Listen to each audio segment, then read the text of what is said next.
Bienvenue dans cette nouvelle émission qui s'appelle Radio Opinion, où je convie des acteurs de la vie ajaxienne. C'est le cas pour Jean-Michel Dahan. Bonjour Jean-Michel. Bonjour. Vous animez des cafés philo. Oui. Ce jeudi 27 juin, nous serons une nouvelle fois à la salle Giordano Bruno pour un nouveau thème pour ce café philo. L'infidélité est-elle une vertu? C'est un thème que nous vous devons, j'imagine.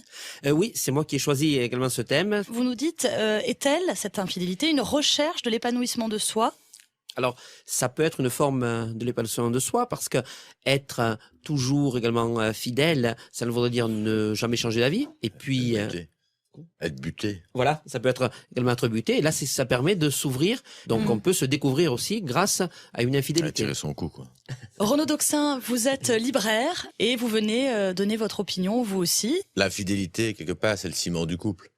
Je vous en prie, Renaud. Moi, j'ai toujours trompé ma femme. Déjà, la veille du mariage, le jour de la nuit de noces, je la trompe 2, 3 fois par semaine, depuis toujours. Et je crois que si elle est épanouie aujourd'hui, c'est parce qu'elle se sent aussi respectée dans le sens où elle ne m'empêche pas de moi vivre... Vous dissociez le corps de... Voilà, exactement. Alors, on peut se poser la question aussi, est-ce que la fidélité à l'amour implique la fidélité sexuelle? Moi, je suis bisexuel. Hein. Je suis entièrement bisexuel, et ce depuis la nuit des temps. Donc je vais prendre autant de plaisir je sais pas si je me fais comprendre. Oui. À l'antenne, je sais pas, il faut le dire. Je prends autant de plaisir à me faire percer la rondelle, on va dire, qu'à enculer mon ou ma partenaire. Voilà, on va dire ça comme ça. Si on est infidèle dans le couple, est-ce qu'on est un infidèle partout dans tous les domaines? Ça ne veut pas dire qu'on soit infidèle dans tous les domaines. On peut aimer ses parents, ses enfants. Donc, la fidélité, pour moi, dans le couple, c'est ça que monsieur veut dire, c'est de revenir au bercail tous les soirs. Après ça, que la personne a eu un petit écart pendant la journée, c'est son problème. Je pense qu'il essaie tout simplement de se déculpabiliser. Non, je sais quand même ce que je veux dire, j'ai pas besoin d'une exégèse. Vous comprenez ce qu'il veut dire? Bien sûr, je comprends. Voilà. Ouais, Ouais. moi, je comprends pas. On va écouter un peu de musique. C'est stressant, hein, ces émissions, comme ça, en direct. Au niveau des auditeurs, il y a combien d'auditeurs qui nous écoutent, par exemple, comme ça? 50 000? 50 000. Vous recevez déjà des mails d'auditeurs qui commentent l'émission? Bah oui, comment vous m'avez vu trafiquer sur... Qu'est-ce que ça raconte déjà? Eh ben, on me dit que c'est vivant, que... Ouais. Je pense pas.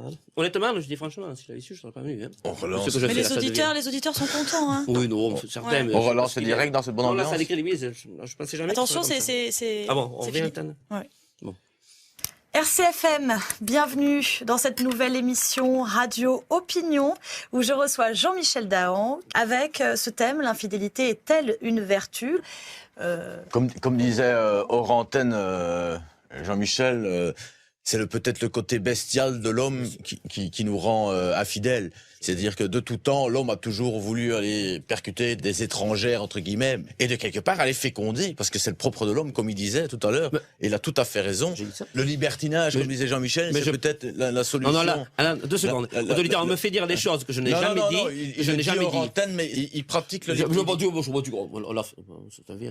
Jean-Michel disait hors antenne que c'est vrai que si les gens pilonnaient moins, il disait que pour reprendre le terme de ce qu'il disait, si les gens pilonnaient moins entre eux. C'est ridicule. C'est ridicule. Bon, ça va, je prends l'un d'estomac, je prends l'un d'estomac. Mais c'est pas ça, ça le faut pas exagérer non plus. Hein. Alors cette infidélité, est-ce l'épanouissement de soi, la trahison? Vous avez votre C'est la question que je pose. Est-ce qu'on peut citer un philosophe, peut-être un philosophe qui a traité de l'infidélité, de cette notion d'infidélité? Vous avez votre braillette ouverte. Qu'est-ce qui se passe? Non, Il y a un petit bout de son zizi qui sort. Non, mais alors on va... Oui, ça. Il a un petit bout de Est-ce qu'il y a un philosophe qui... Non. Est-ce que vous pouvez, Jean-Michel, me... Il y a un petit bout de... Il est complètement... Non. Il y a un petit bout Non, ça devient grotesque avec... Honnêtement, ça devient maintenant grotesque. Moi, j'arrête l'émission. Il n'y a rien du tout. Je m'excuse, c'est lui qui a commencé à parler de cul. Il y a quelque chose qui... Rien, c'est... Un petit bout du... Bon. On reprend avec ce philosophe que nous cherchons, qui a traité de l'infidélité, s'il vous plaît. Il y a beaucoup de philosophes qui ont parlé, disons, de l'infidélité. Et là, on est vraiment dans le... Bon. Qu'est-ce que... Non, mais il commence à me... Non, alors, disons qu'il y a des philosophes, par exemple, comme Sade, qui ont parlé de l'infidélité. C'est difficile de rester, pour moi, concentré. Pour quelle raison? Que petit bout de zizi, là, Mais je rien du tout.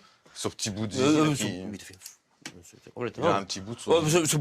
Pendant qu'il parle, il y a... Mais là, on m'intéresse, et puis c'est- Pas tout son zizi. Mais hein. c'est honteux, c'est honteux. Mon interlocuteur relève plus de... Il a son zizi qui est... Non, la psychiatrie qu'autre chose. Hein. Voilà, non, c'est honteux. C'est Eh, porter plainte contre dégueulasse. l'émission, parce que c'est honteux.